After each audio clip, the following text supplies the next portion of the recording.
receptor celular, o también a través del reconocimiento de moléculas solubles que pueden ser hormonas, pueden ser lípidos, pueden ser otros neurotransmisores que al unirse al receptor celular de una determinada célula va a desencadenar ya sea reconformaciones estructurales, procesos enzimáticos como fosforilaciones, defosforilaciones, acetilaciones y glicosilaciones, y por lo tanto también va a reclutar a otras proteínas internas que puedan llevar esta señal hasta lo más lejos que pueda llegar, que normalmente podrá ser, por ejemplo, la inhibición de la expresión celular, o pueda ser la activación en cuanto a la transcripción y por lo tanto expresión génica.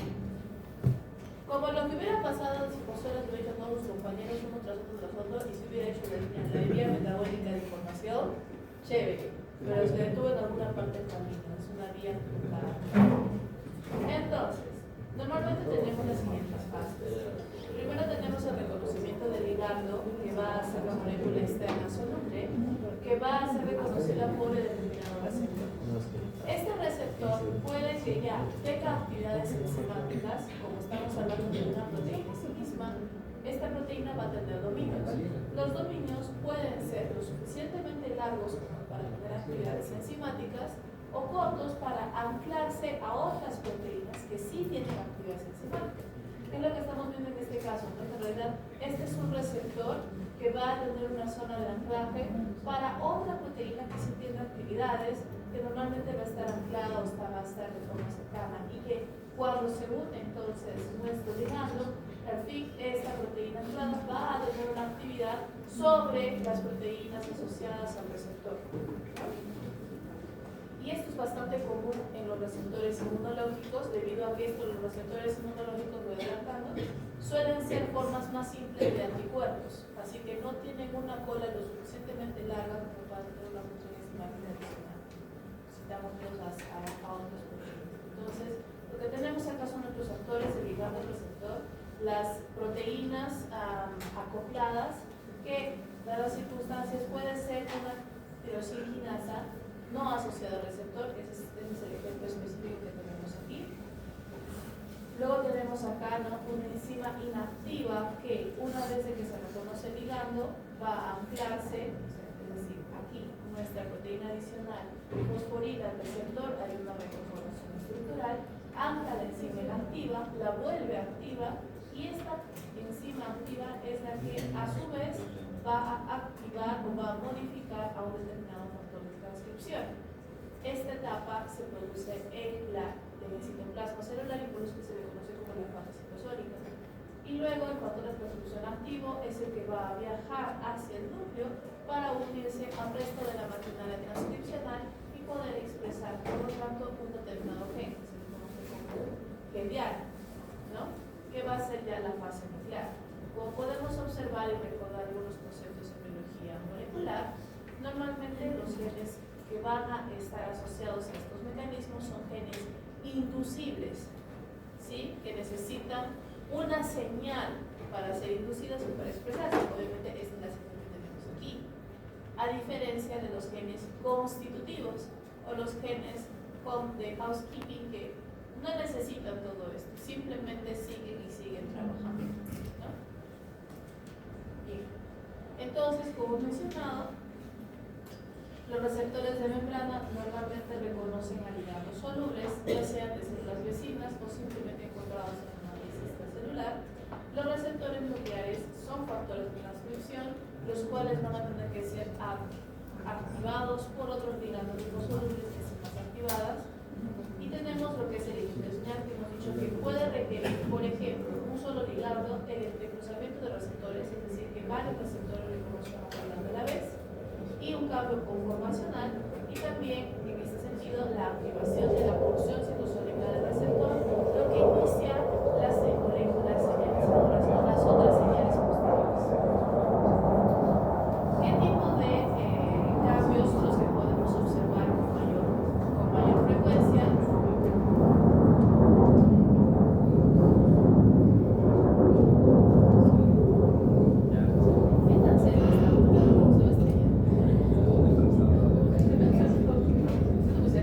Qué bueno que no es un animal.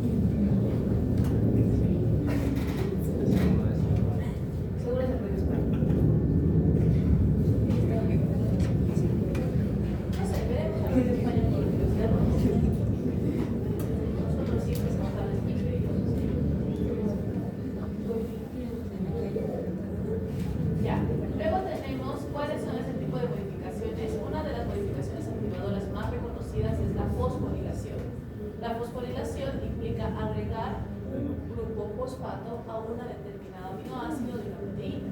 Normalmente esta fosforilación se da en la tirosina. ¿Sí? ¿Cuál es el símbolo letra de la tirosina? Es el visito. Es estreonina.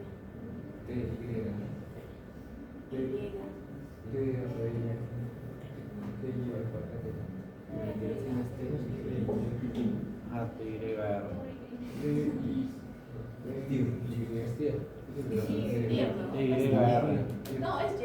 Es Y. La Y es TIR, TY, Luego tenemos otras que suelen ser la serina o treonina, pero son menos comunes. Normalmente las que van a actuar dentro de los receptores inmunológicos son las tirosinas. Y luego tenemos el opuesto a la activación o fosforilación, que es la defosforilación, que normalmente las enzimas encargadas de fosforilar son las fosfatasas. Entonces lo que tenemos es un switch on, switch off. ¿Sí? Prendido, fosforilación. Apagado, defosforilación. Luego también tenemos lo que es otras modificaciones como la ubiquitinación, que normalmente la ubiquitinación es agregar fragmentos de ubiquitina para poder ser reconocidos, por ejemplo, por vacuolas degradadoras o proteasas. Por lo tanto, lleva a la degradación de los receptores. Es una manera de inhibirlos o deshacerlos.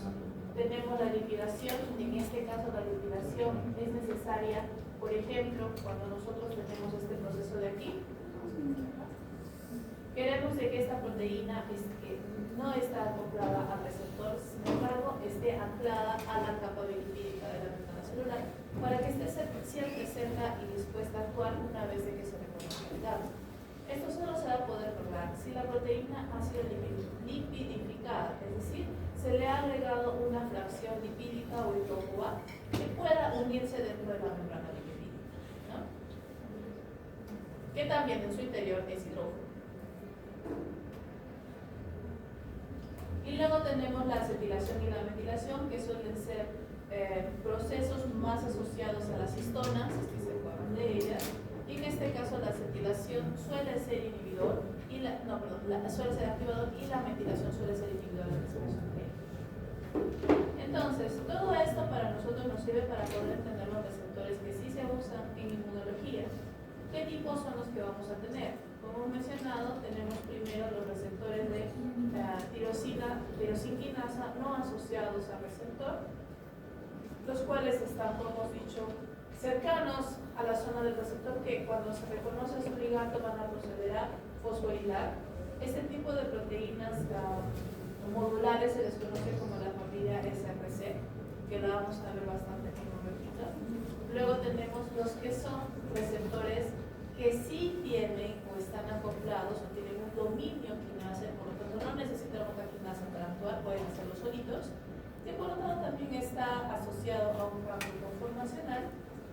Luego tenemos lo que son las hormonas nucleares, que normalmente estas hormonas, para poder ser reconocidas, no necesariamente necesitan un canal, pero sí necesitan o al menos un receptor o algún componente lipídico que las pueda transportar y pueda atravesar el núcleo para poder cumplir su función como factor de transcripción.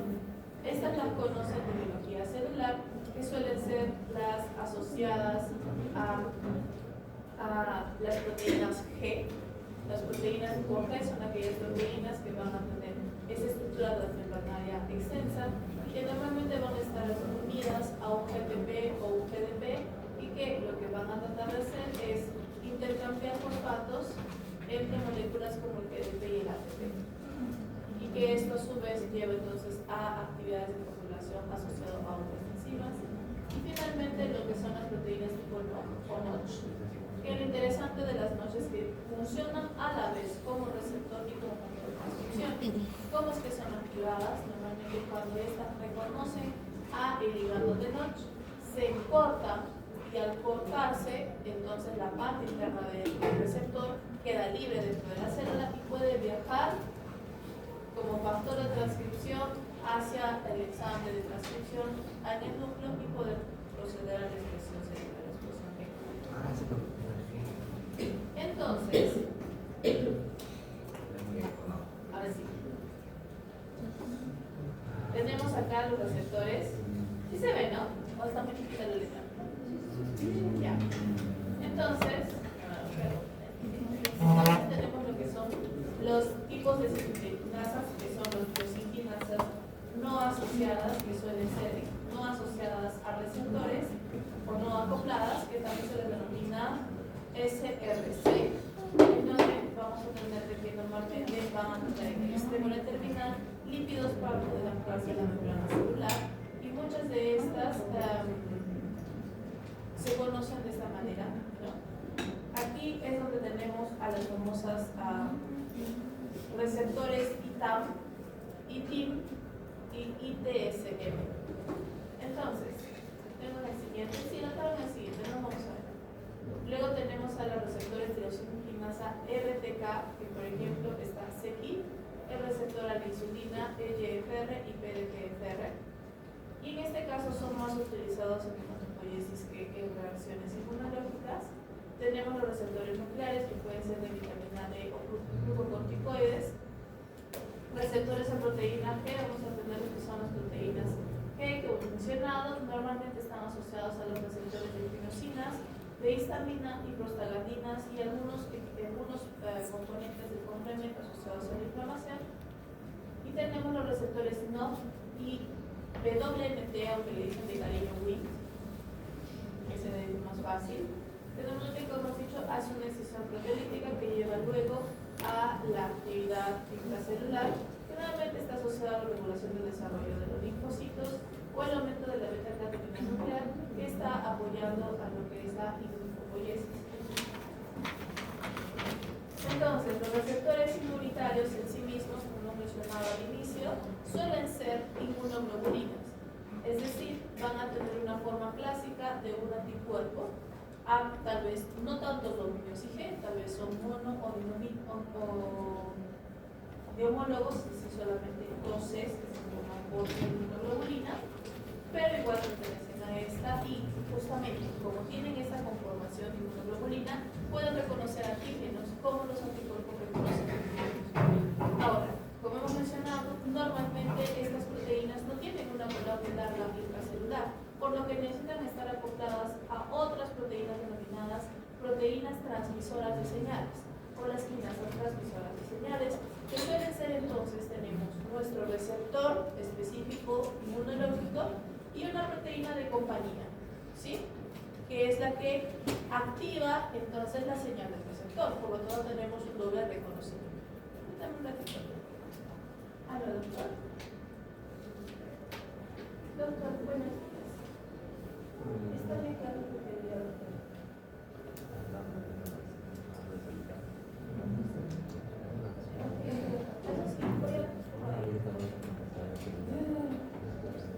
Ya, entonces.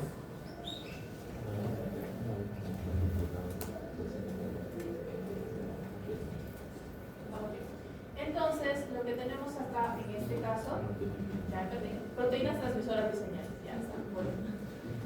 Entonces, le hemos dicho que estas señales se denominan SRC, que no son asociadas al receptor, que tienen que estar conectadas a la membrana, y de entre estos motivos tenemos los más clásicos, que son el ITAM, el ITIM y el IDSM. El ITAM es fácil de reconocer porque el ITAM es un motivo de activación, ¿sí? Es un motivo de activación en donde nosotros podemos observar justamente que este motivo va a tener, dentro de muchas cosas, que acá es un montón de cosas, estas X significa cortina de aminoácido, esa L significa lisina, esa I significa isoleucina, perdón, tirosina, isoleucina, esta Y significa ¿qué? Tirosina. Y lo importante acá es de que se tiene dos. ¿Por qué es mencionar lo importante dos? Porque las dos se tienen que fosforilar para que ITAM active la transducción de señales. En este caso, esta fosforilación de ITAM puede permitir reclutar otras proteínas como CIK o SAP70 que van a inducir otras vías de señalización como la vía RAS o la vía MAP. Luego tenemos el opuesto a este, que como se llama es ITIM, I de inhibidor, en donde solo tenemos una tirosina y en este caso su fosforilación reclutará fosfatasas, es decir, reclutará aquellas enzimas que contrarrestan la activación y por lo tanto son receptores inhibidores. finalmente tenemos a las ITSM, que son los tipos switch, es decir, que bajo ciertas circunstancias son inhibidoras y bajo otras circunstancias son activadoras, ¿sí? Dependiendo mucho de qué célula nos encontremos, de qué tipo de proteínas posteriores son las que sean activadas. Por ejemplo, técnicamente hablando, PD1 es un inhibidor, ¿no? Entonces, ¿por qué esto es importante? Porque dentro de la activación del linfocito T y el linfocito B, vamos a hacer por ejemplo el linfocito T, el linfocito T necesita doble confirmación de que ha encontrado un antígeno para poder actuar. Recuerden que los linfocitos no reconocen patógenos, reconocen antígenos. Por lo tanto, técnicamente hablando, también reconocen antígenos de lo propio. Eso significa de que para que una célula, porque nosotros hablamos, pero para que una célula pueda reconocer cuándo atacar y cuándo no atacar, requiere de más un receptor que le diga sí ataca, no ataca. Muy aparte del reconocimiento del antígeno como tal. Y es por eso que nosotros normalmente lo que vamos a encontrar es esto, ¿no? Los que hemos dicho, todos los receptores inmunológicos son de alguna manera una apariencia similar a un anticuerpo. Obviamente, a excepción del BCR, el receptor de los linfocitos B, que literalmente es una subdivisión, la subdivisión monomérica de la inmunoglobulina M, ¿sí? La inmunoglobulina M es pentamérica, ¿verdad? Muy bien. No es pentamérica como cuando trabaja como un receptor celular, es monomérica. Es decir, técnicamente esto es una inmunoglobulina M, pero como está conectada a la célula, es monomérica. Cuando se vuelve soluble, se convierte en pentamétrica. Se une 5 y se va por ahí. Entonces, esto técnicamente es un anticuerpo, ¿no? Por eso es de que tiene todo su componente. Y acá al costadito tenemos lo que se conoce como los receptores IG-beta, IG-alfa, que tienen aquí adentro una fracción salud, una fracción ITAM. ¿Sí? Entonces ya vemos el proceso. Estos dos van juntitos. BCR reconoce el antígeno patógeno, que es el caso del linfocito B, y IG-beta y IG-alfa es el que activa la señalización.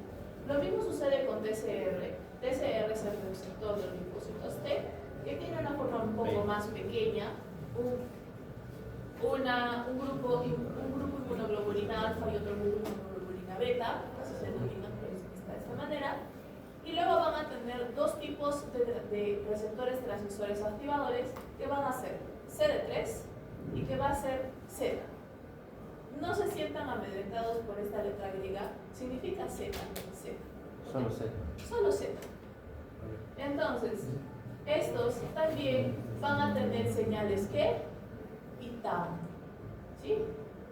Otro tipo de receptores que podemos encontrar son los famosos receptores A anticuerpos, a fracción cristalizante de anticuerpos, que tienen estos nombres súper largos que todavía no los vamos a analizar hasta que lleguemos a anticuerpos. Solo acuérdense que son receptores de anticuerpos, ¿sí? Y que por ejemplo acá tenemos una proteína G y tenemos una conexión a ITAM otra vez, y acá tenemos una conexión a ITIM, que como hemos dicho es un proceso inhibidor. ¿Qué más podemos decir acá? No, nada. Entonces, ¿cómo es que normalmente funciona este proceso? ¿Cómo van así las señales dentro del linfocito? Primero tenemos lo que es la unión del ligando, es decir, el ligando se une a los receptores sea TCR o BCR. Desde la fracción variable del BCR, bueno, como hemos dicho, estos son técnicamente hablando anticuerpos. Y los anticuerpos, adelantando un poco, tienen lo que se llama una región constante, es decir, que nunca cambia ningún anticuerpo, y una región variable, que es la región estructuralmente diferente que permite a los anticuerpos reconocer antígenos diferentes. Bajo ese criterio, si nosotros acá tenemos inmunoglobulinas también, estos receptores también tienen una región variable, y este TCR también tiene una región variable, que es la región más externa, y es el punto de anclaje o reconocimiento de sus ligandos, que tranquilamente son antígenos. Entonces, lo que tenemos es la unión al ligando, activación de las sinasas SRC, ya hemos dicho, las amigas, las que van al lado de nuestros receptores, y lo que va a producir esa fosforilación produce un cambio conformacional, que por lo tanto expone las tirosinas ocultas, que son las ITAMs, que se fosforilan, y SRC fosforila las ITAM presentes, ya sea en sí mismo, ya sea en los receptores, y estos a su vez van a llamar o van a reclutar a otras quinasas. Dependiendo de la vía de acción, puede ser SYK o SAP70. SAP70 es la más común, y por lo tanto se va a unir al receptor. Ese unión al receptor va a generar un cambio conformacional en SAP70 y por lo tanto se va a volver activa. Activada va a fosforilar a su vez a otras proteínas que por lo tanto van a tener un cambio conformacional y se van a volver activas, y a su vez van a activar a otras proteínas, y así podemos seguir eternamente. ¿Ok?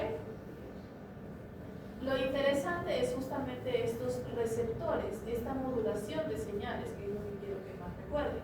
Y como hemos dicho, para poder responder activamente o inactivamente a un antígeno, tendremos por lo tanto receptores activadores y receptores inhibidores. Aparte de los receptores o las proteínas tirosinas acopladas a receptores. No acopladas a receptores. Por ejemplo, algunos receptores activadores que desencadenan una reacción más fuerte desde el conocimiento del antígeno son CD28 o B7. Por cierto, B7 desde el extremo de las células dendríticas, CD28 desde el extremo del linfocitos T. Y las inhibidoras, que la más conocida es CTLA4 y la APD.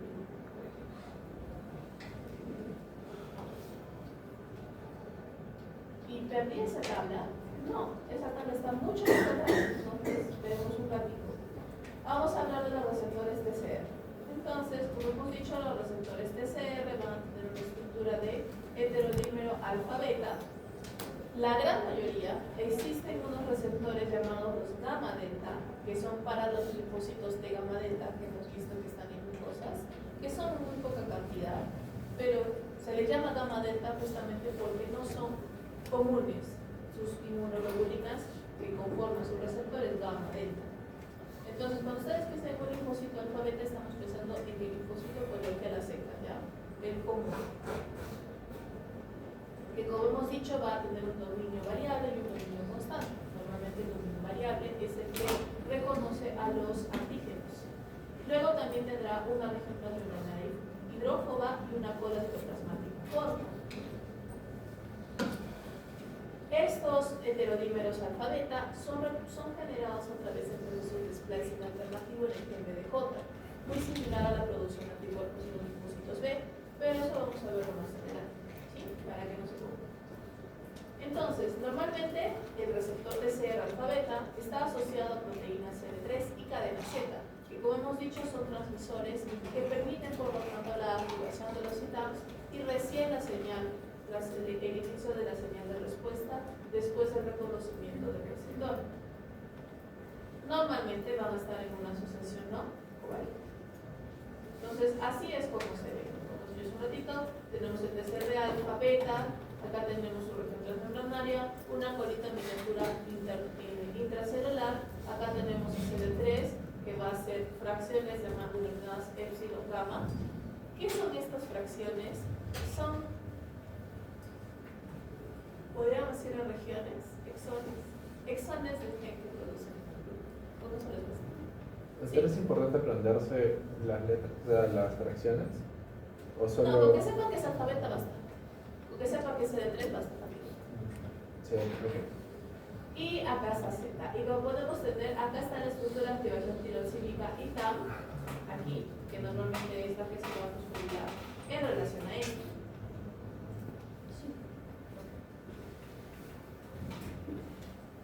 Entonces, al tener varios ITAMs, lo que tenemos son puntos clave de fosforilación más de uno, y estas son fosforiladas por las quinasas no acopladas después de la unión del complejo MCH.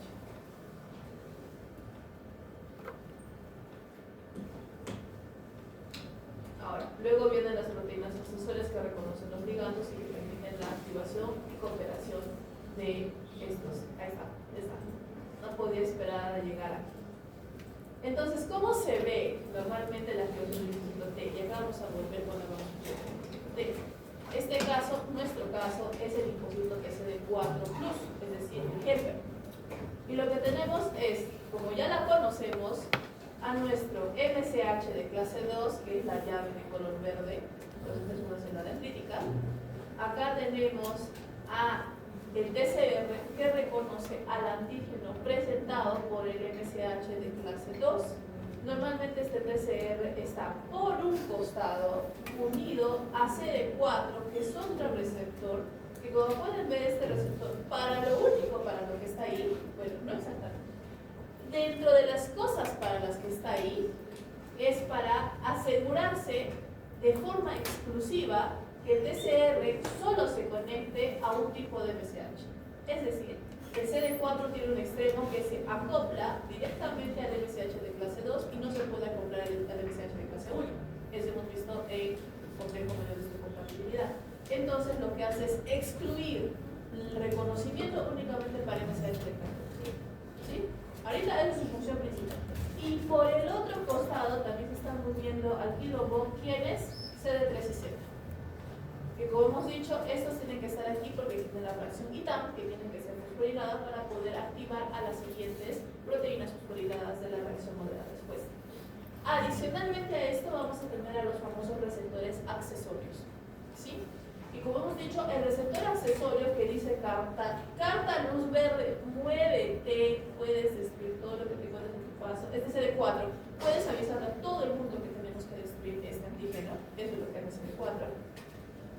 SD28, que se une a B71, B72 del lado de la célula dendrítica. Entonces, ¿cómo sucede esto? Viene la célula dendrítica, viene con su MSH, viene con su antígeno, viene el linfocito T, viene con su TCR, con su CD4, SMSH2, se une.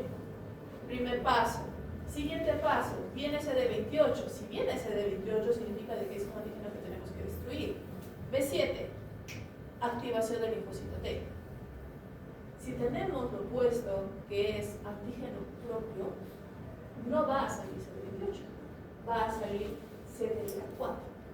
Se va a unir igual al B7, pero B7, ay no vamos, hermanos, esto no tenemos que destruir. Pero la puedo reconocer, sí ya sé, pero no importa. ¿Okay? Es amigo. Ok, y se va. Otro tipo de reacciones inhibitoras puede ser PD1 con PDL, no se compliquen la vida, solo conoce el PD1, porque luego el receptor del otro extremo es el ligando de PD1, PD ligando L1, ¿sí? Y finalmente el FA-ICAM, que normalmente sirve para lo que sabes, es decir, para que se quiera Pero ¿y cuándo sí. célula cancerígena? ¿Ah? ¿Y cuándo célula cancerígena se activa el CD28? No. La manera que tiene de ser la cancerígena de escapar es activando ese teléfono. O a PD1. Entonces, cuando una célula cancerígena o un cáncer es bastante agresivo, es capaz de generar citoquinas y otras moléculas que en vez de inducir la expresión de CD28 en los linfocitos, pues induce la producción de CTLA4. Entonces el linfocito llega, mira la célula cancerígena literalmente como un bigote falso y le dice, yo soy amigo. El linfocito te lo dice, sí, tú eres amigo, y se va. Muchos de los bueno, entre algunos de los tratamientos por anticuerpos monoclonales en cáncer, lo que buscan es restaurar justamente a CD28 para que los linfocitos puedan actuar. Ahora, existen ya, muy aparte de todo esto,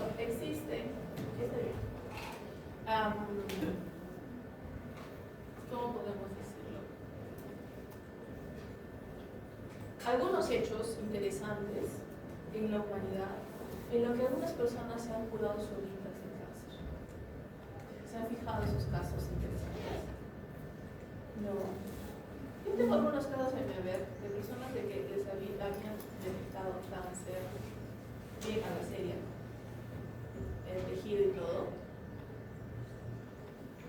y no entraron a quimioterapia, entraron a sus gracias.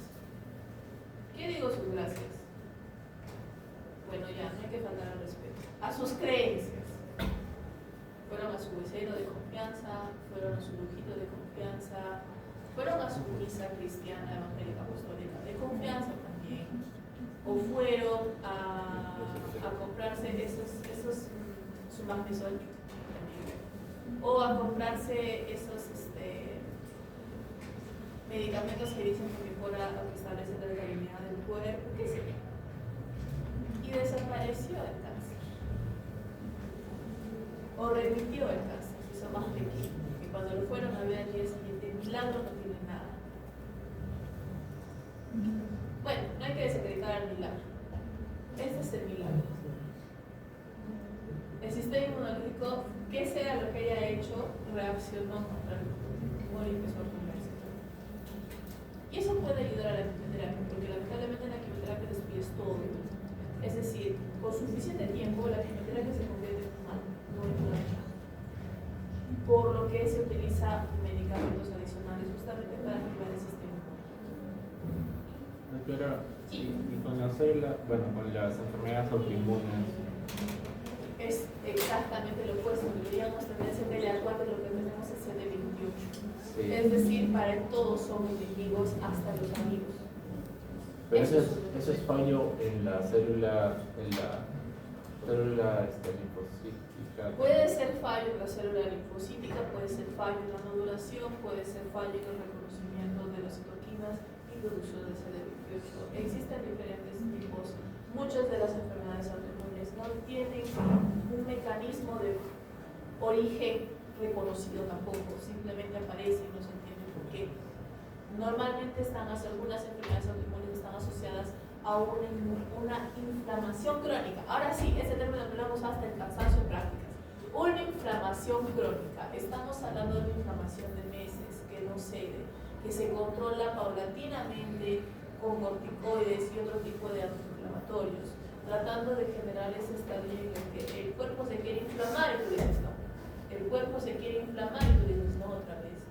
Entonces, bajo ese criterio, empieza a desconocer lo propio y los sistemas de regulación del cuerpo se empiezan a perder o se empiezan a desordenar, por así decirlo, y se empiezan a activar los mecanismos de reconocimiento antigénico. Conclusión, por ejemplo, el famoso síndrome de Guillain-Barré es un síndrome autoinmune, origen idiopático. Sin embargo, se ha encontrado que aparece después de ciertas infecciones. Es decir, el proceso inflamatorio llevó a una exacerbación de la inflamación y un reconocimiento del cuerpo. Por así decirlo, podemos ponerlo como el ejemplo de la era del terror en la Revolución Francesa con Robespierre. Robespierre empezó decapitando a todos los nobles y terminó decapitando a todo el mundo. ¿Sí? Ese es el mismo ritmo. ¿Ok? Bien. ¿Qué más me falta? Vamos a retroceder. Ahora sí. Entonces, tenemos acá en activación. Luego tenemos a los correceptores CD4 y CD8. ¿Sí? Esto ya está hecho. Sí, ya está hecho. Entonces tenemos a los CD4 y CD8. Entonces, como habíamos dicho, una de las funciones de CD4 y CD8 es su exclusividad con el complejo mayor histocompatibilidad. Que ellos están ahí para decir, yo solo me junto con el MSH de un tipo a través del reconocimiento de receptores y por lo tanto son los que generan exclusividad. En este caso, como he dicho, determinada restricción puede ser CD4 plus operadores, CD8 citosólicos. Son expresados ya de por sí en linfocitos de alfa beta, digamos que como dicen de alfa beta son los comunes, inmaduros y son mutuamente excluyentes. Y se unen a regiones no polimórficas o constantes en cada MHC. Sin embargo, también sus colas citoplásmicas se pueden asociar a la denominada quinasa LCK, que es una SRC. Por lo tanto, como les había dicho, no es la única función que tiene más. ¿Cuál es la otra función que tiene? Justamente, otra función que tiene en este caso es, como están anclados al receptor, que han encontrado su ligado técnicamente hablando, por lo tanto pueden fosforilar. ¿Y a quién fosforilan? A la citam de CD3 y de Z. Por eso es de que están ahí presentes también. funcionan como una proteína asesora transmisora y por lo tanto la fosforilación de CD3 a Z permite la activación de SAP70 y todo lo demás. ¿Sí? Entonces tienen dos actividades muy importantes. La primera es la exclusividad y la segunda es que son justamente ellas las que fosforilan a los ITAMs del TCR. Bueno, del CD3 y Z, amigos del TCR. Esto ya lo hemos hecho. Uy, ahora viene lo bueno. Entonces, ahora sí hablemos de qué pasa cuando decimos SAP70 y todo lo demás. ¿Ok? Entonces, acá tenemos lo que es ya la activación de linfocitos. Primero tenemos que hemos hecho la activación inicial, según el PCR, LSK. ¿Dónde se encontraba LSK? En los CD4 o CD8. ¿Sí? LSK, vamos a poner. ¿No sé? Sí, vamos a ponerlo. Entonces, LSK, que mucho que es un RC, se encuentra en CD4 o CD8. Cuando se une al MSH, LSK se activa y fosforila a los fragmentos ITAM de CD3 y Z. Si fosforila a los ITAM de CD3 y Z, mucho que son dos fosforilaciones por cada ITAM. CD3 tiene un ITAM por cola, Z tiene 3 ITAMs por cola. ITAM fosforilado se convierte en un sitio de acoplamiento de unión a SAP70. Cuando SAP70, que es otra proteína, se une, cambia su conformación y puede ser fosforilado igual por el SK y al ser fosforilado se activa. SAP70 activado, ya, toda, es el que se encarga de fosforilar a otras moléculas ionizadores, ese famoso todo lo demás. Donde podemos tener, por ejemplo, la vía PIP3 quinasa, la vía AKT de TOR o la vía RAS. ¿Sí? Dependiendo de cuál estemos hablando. Entonces, estas vías básicamente son vías que pueden ayudar a lo que es, en este caso, crecimiento celular, división celular, proliferación, todos procesos asociados a la activación de linfocitos T, que necesitan proliferar para poder actuar en sus enemigos. Normalmente estas vías, PI, 3K o la vía AKT o la vía RAS, también están asociadas a la división celular en otras células. La vía RAS, justamente la vía RAS, se le conoce más por RAS descontrolado, no RAS controlado. RAS controlado aquí ayuda. RAS descontrolado es aquella vía que no necesita nada de esto. RAS se vuelve constitutivo y las células empiezan a dividir una tras otra y generar cáncer. ¿Qué tipo de cáncer puede ocurrir con RAS y RAS? Cáncer de colon, cáncer de pulmón, cáncer de estómago, cáncer de intestino, etcétera. ¿Sí?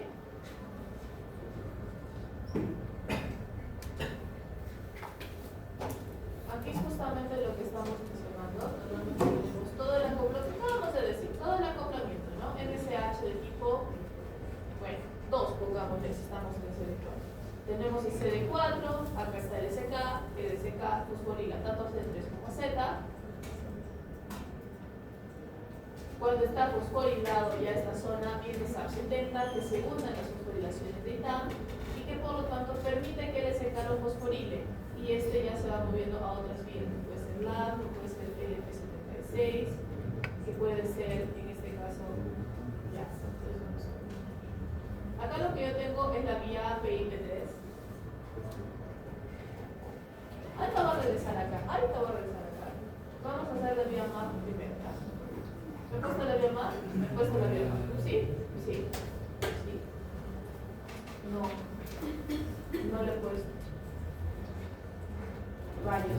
Pues esta es la vía MAP. Esta es la vía RAS. Chango. Esta es la vía RAS con y esa es la vía PIP. Ya, está bien. Vamos a seguir. Ya. Entonces, por ejemplo, acá tenemos a dos vías conocidas, que es la vía RAS-MAP y la vía PIP3 que acabo de mencionar. Técnicamente hablando, ambas vías comienzan con SAP70, pero vamos a tener a dos componentes diferentes. Uno va a ser SAP70 fosforilando la AGRB2, que a su vez transforma a RAS GDP en RAS GTP, y RAS GTP va a hacer esta vía seguida una después de la otra. En biología molecular y biología celular, estos son sus conocidos. RAS, RAF, MEC-ER y ERIC. De ERIC. Que es el factor de transcripción que se encarga del lugar del espacio. ¿Qué significa? De la expresión. Y en este caso, PIP3 es un poco más complejo porque IP3 puede activar a dos vías a la vez, que es la vía AKT y la vía mTOR. La vía AKT es supervivencia celular y la vía mTOR es otra vía conocida como proliferación celular. Que igual, al final del camino, ¿cómo trabaja la vía PIK3? Es fosforilar a PIP2 en PIP3 y esta fosforilación permite la unión de otra proteína llamada la BTK1 que se activa por la fosforilación y que a su vez puede activar a AKT y AKT activa a mTOR y tener estas dos vías que suelen estar dinámicas. Sí, justamente está la PIP3. Pero no entendí lo de PIP3. ¿El PIP3 se une a PIP1 para formar PIP2? No. ¿Dónde está mi PIP? Atrás, ¿Dónde está atrás. mi PIP? Este no es de El PIP3K. Aquí estamos. A la vez. ¿Dónde está? Ya, ¿dónde empieza la vía PIP3? Entonces, la vía PIP3 comienza aquí, con la PIK3. Es decir, acá tenemos a nuestro SAP70. ¿Ah? ¿Dónde está la PIK3? Acá arriba. Ah, ya.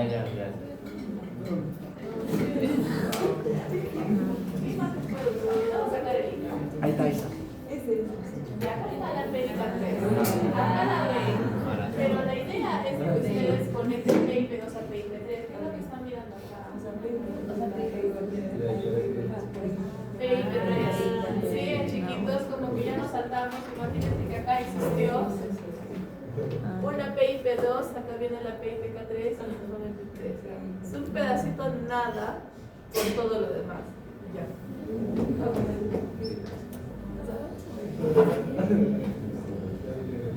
¿Por qué es un pedacito con nada? ¿Por qué? Porque acá los verdaderos actores son GRB2 e ITK.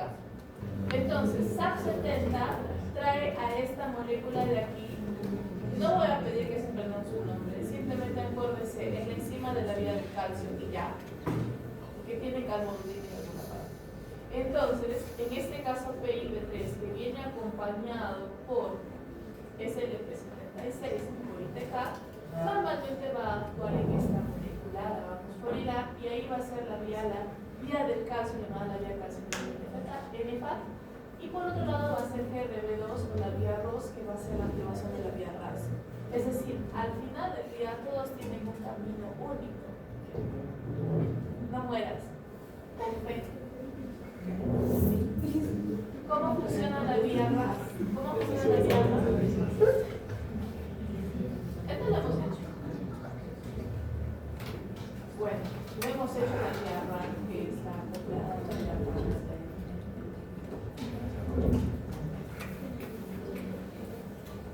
¿Cómo hacemos la vía RAS? Porque se encienda.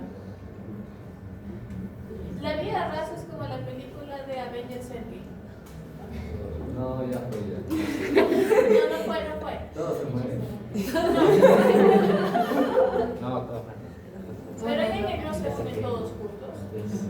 No hay primero un grupo y luego llega el otro grupo que es más grande y ahí recién entra en la batalla. Es lo mismo. El punto final de pasar. Acá no se sustenta. ¿Dónde está mi momento? Acá no se sustenta. El objetivo final de RAS es el APU. El factor de transcripción, el que hace la expresión génica, es el APU. Para que él pueda trabajar necesita dos componentes a la vez. Dos. Por un lado va a necesitar ACU, que es este de aquí. Y por otro lado, ¿Por qué parece chino? todos los que encuentres cálculos. Por ese lado va a estar Seyur. ¿Y por el otro lado vamos a tener a ERK. Bueno, técnicamente FOS. ¿Ok? Necesitamos a FOS y a Seyun. Y ellos dos juntos hacen AP1. ¿Sí? Son dos ramas diferentes para formar. Ya, ¿saben qué? El que les voy a tomar no va a ser de la carbohidrato, lo voy a tomar este. Ya. FOS Fos. y Seyun. Juntos, AP1. Ya. Para que exista FOS, tiene que ser activado ERK. Para que exista él, tiene que ser activado él. Para que exista él, tiene que ser activado MEC. Para que exista MEC, tiene que ser activado RAF. Y para que exista RAF, tiene que ser activado RAF.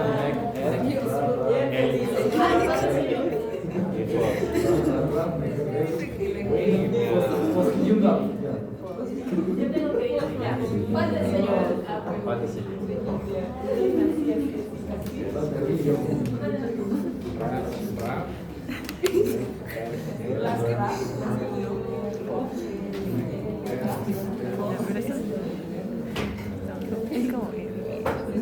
Para que se active Seyun, se tiene que activar JNK. Suave, esta está más fácil. Para que se active JNK, se tiene que activar RAS-GTP. RAS-GTP es el primo de RAS-GTP. Entonces, ¿qué se parece? ¿Y quién activó a RAS-GTP? Lo activó LAT con GRB2. ¿De dónde escuchan ustedes LAT GRB2? Del PI3K. ¿Ya?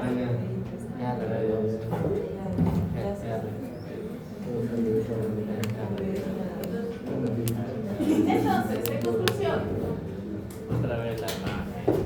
vamos a verla. Ya. Con G. Lo puedo Bueno, tomar. no voy a hacerla bien FK beta porque no se van a morir. Vamos a enfocarnos aquí. Bien. ¿Ok?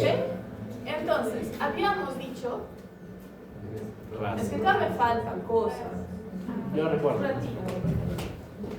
Ras. Habíamos dicho que todo empieza aquí. Ya está, banana. Todo empieza aquí. Hasta aquí sí me entendí. MCH de tipo 2, CD4, el TCR, Z, sus ITAMs, viene acá a CD3, ¿no? Este CD4 tiene una quinasa llamada CLK que fosforila a Z y a CD3. Cuando estos están fosforilados, ya tienen espacio para llamar a quién? SAP70. SAP70 fosforila a LAT. LAT fosforila GRB2 y a LSP76, no le voy a decir qué importa, no importa el LSP76. Lo que importa es GRB2, el de aquí. Este GRB2 va a pasar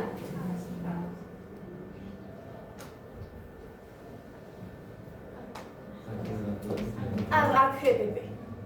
¿Sí? ¿Vamos bien? ¿Sí? Ya, muy bien, vamos bien. Ahora, por otro ladillo,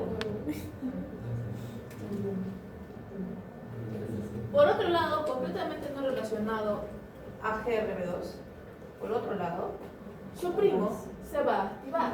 RAS-GDP se va a convertir en RAS-GTP. RAS-ERK. ERK. ¿Está pasando? Pero falta el RAF, el MER, Sí. Falta el RAS, el BT. RAF, MEC, ERK, ERK y un ROS. Bueno, FOS, acá está FOS. ERK, FOS. Y ese queda ahí quietecito.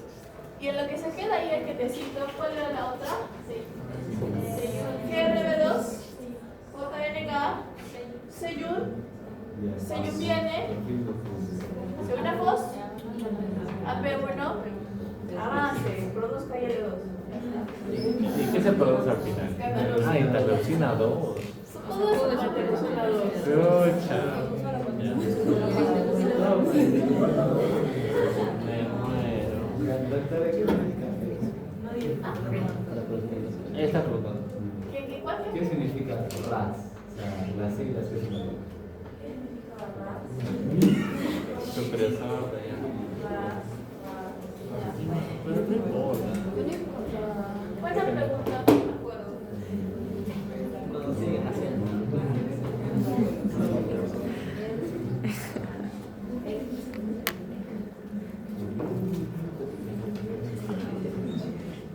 Es que todo el mundo les dice ras, demonio, alguien que me diga por piedad su nombre completo.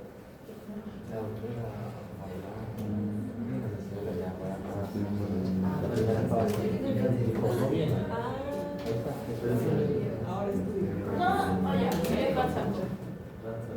Es que lo encontraron en esa computadora. No, acuérdense leer, porque no se van a acordar. De risa en risa me acuerdo. Y ahí entramos a la activación del impuesto. Ahorita se va a hacer más sencillo. Espérate. Ya, pero dame un ratito más. Que tenemos habilidad y técnicamente debería estar vendiendo la verdad. Entonces, ¿Cuánto tiempo era? la sesión no va a ser clase, vamos a dar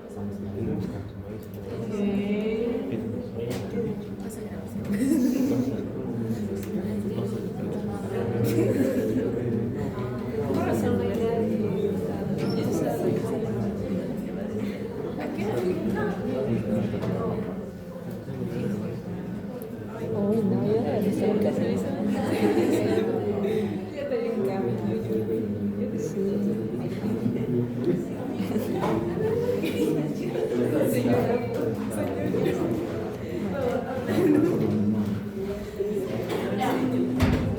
Decía yo.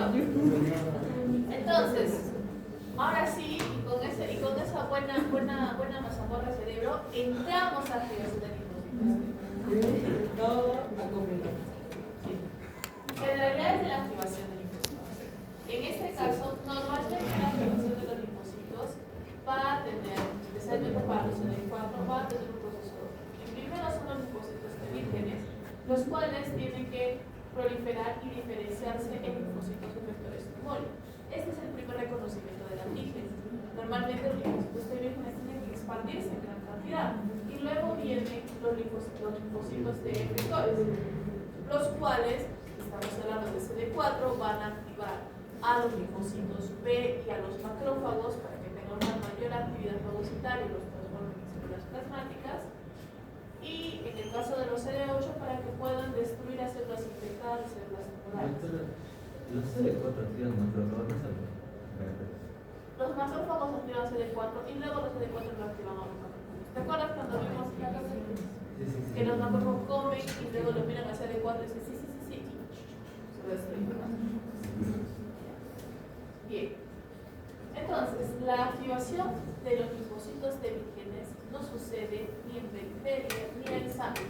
Sucede en los órganos linfáticos secundarios. Imaginémonos por un momento nuestros ganglios. Los ganglios van a tener las zonas de folículos linfáticos donde están de forma exclusiva los linfocitos B y luego los cordones medulares donde van a estar los linfocitos T. Y ahí es donde los linfocitos están esperando que alguien los llame para decir, ya, vete a trabajar. ¿Sí? Ellos no salen preguntando si tienen que trabajar, ellos esperan que alguien les dé por ir a trabajar.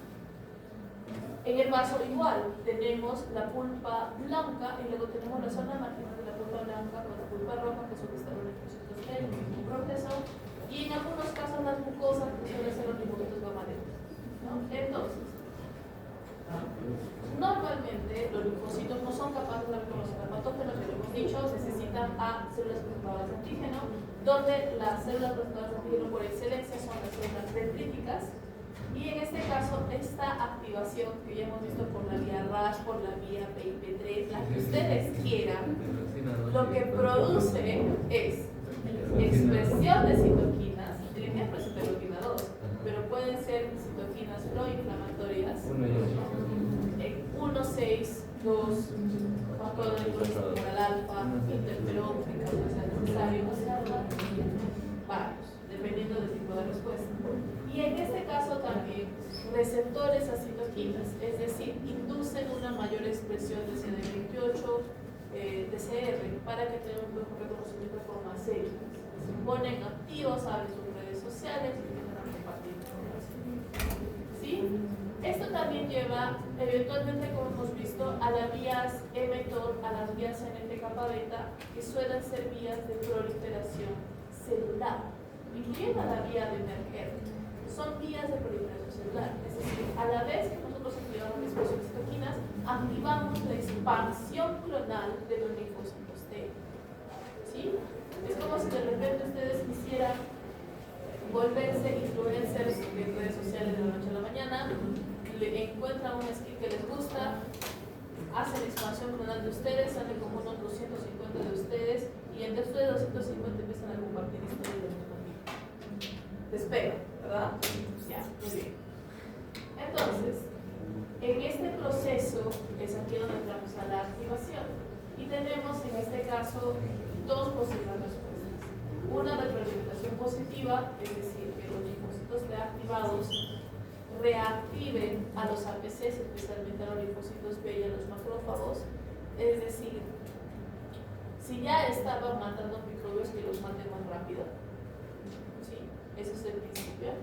O una retroalimentación negativa, en caso de que sea necesario limitar la respuesta o producir la muerte de otros parásitos. Tenemos dos caminos, lo que son los CD4, que son los cooperadores encargados directamente, como hemos dicho, de ¿qué se ve de tan chiquita? Para que se diga, activar macrófagos y linfocitos B, y también secretan citocinas que pueden reclutar a células de la inmunidad innata que todavía no dejan de trabajar hasta que se acaben las células, pueden ser eosinófilos, neutrófilos de otras células. Y luego tenemos los CD8 citotóxicos, que ellos no reclutan a nadie, llegan, matan y se van. Es decir, reconocen células afectadas, células tumorales, secretan citocinas proinflamatorias, inducen procesos apoptóticos y se van. Aparte de este proceso, o durante o ya en la resolución de la inflamación, tenemos también un grupo adicional que son los linfocitos T de memoria.